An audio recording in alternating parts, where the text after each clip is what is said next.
शिवजी ने किस तरह पार्वती जी की परीक्षा ली। माता पार्वती घोर तप कर रही थी। उनकी भक्ति और तप को देखकर देवताओं ने शिवजी से माता की मनोकामना पूरी करने के लिए कहा था। तब शिवजी ने पार्वती जी की परीक्षा लेने सप्त ऋषियों को भेजा। सप्त ऋषियों ने माता के सामने शंकर जी के बारे में बहुत कुछ बोला, उनके सैकड़ों अवगुण गिनाए, परंतु इन सब बातों का पार्वती जी पर कोई प्रभाव नहीं पड़ा। उन्होंने दृढ़ निश्चय और संकल्प के साथ तप जारी रखा। जब इन सब बातों से भी बात नहीं बनी तो भगवान शंकर ने खुद परीक्षा लेने की ठानी। जहाँ माता पार्वती तपस्या कर रही थी, वहीं तालाब के पास मगरमच्छ ने एक लड़के को पकड़ लिया। लड़का बचाने के लिए शोर मचा रहा था। जैसे ही माता ने लड़के की आवाज़ सुनी तो वह उस ओर भागी और उन्होंने देखा कि मगरमच्छ ने लड़के को तालाब के भीतर खींच रहा था। तभी लड़के ने माता से रक्षा करने के लिए सहायता मांगी। पार्वती जी ने कहा, हे ग्रह, इस लड़के को छोड़ दो। मगरमच्छ बोला, दिन के छठे पहर में जो मुझे मिलता है उसे अपना आहार समझकर स्वीकार करना मेरा नियम है। ब्रह्मदेव ने दिन के छठे पहर इस लड़के को भेजा है, मैं इसे क्यों छोड़ूं? पार्वती जी ने विनती की, तुम इसे छोड़ दो, बदले में तुम्हें जो चाहिए वह मुझसे कहो।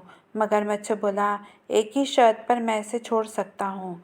आपने तप करके महादेव से जो वरदान लिया, यदि उस तप का फल मुझे दे दोगी तो मैं इसे छोड़ दूंगा। पार्वती जी तैयार हो गई। उन्होंने कहा, मैं अपने तप का फल तुम्हें देने को तैयार हूँ, लेकिन तुम इस बालक को छोड़ दो।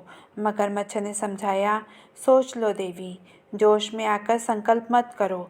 हजारों वर्षों तक जैसा तप किया है वह देवताओं के लिए भी संभव नहीं है। उसका सारा फल इस बालक के प्राणों के बदले चला जाएगा। पार्वती जी ने कहा, मेरा निश्चय पक्का है, मैं तुम्हें अपने तप का फल देती हूँ, तुम इसका जीवन दे दो। मगरमच्छ ने पार्वती जी से तप दान करने का संकल्प करवाया।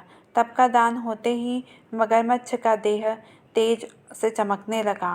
मगर बोला, हे पार्वती, देखो तप के प्रभाव से मैं तेजस्वी बन गया हूँ।